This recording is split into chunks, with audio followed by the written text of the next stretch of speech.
মালদাবাসীর দীর্ঘদিনের দাবি জেলায় একটি বিমানবন্দর হোক, কিন্তু সেই দাবি আজও পূরণ হয়নি।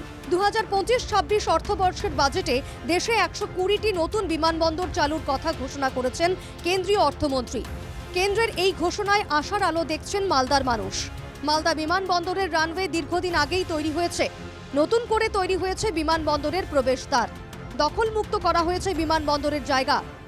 মালদা জেলার যা সার্বিক উন্নয়নের ছবি এবং মালদা জেলার সার্বিক পরিস্থিতি, তাতে একটা বিমানবন্দর অন্তত ভীষণভাবে জরুরি। আমরা এই বিমান পরিষেবা অত্যন্ত জরুরি মালদাবাসীর জন্য।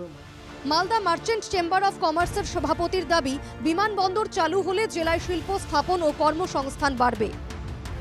এখানে সেটা আরও সুন্দর হবে এবং এখানকার যে নতুন নতুন শিল্প উদ্যোগী যারা বড় শিল্প স্থাপনের জন্য মালদায় চিন্তা ভাবনা করছেন, তারাও এগিয়ে আসবেন।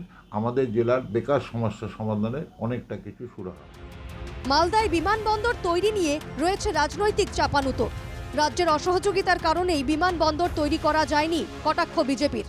রাজ্য সরকার তার যে সদিচ্ছা না থাকার কারণেই এখনো পর্যন্ত মালদায় বিমানবন্দর চালু করা সম্ভব হচ্ছে না। অবশ্যই হয়তো রাজ্য সরকার তাদের যদি অনুমতি পাওয়া যায়, তাহলে অবশ্যই মালদাতে বিমানবন্দর চালু হবে।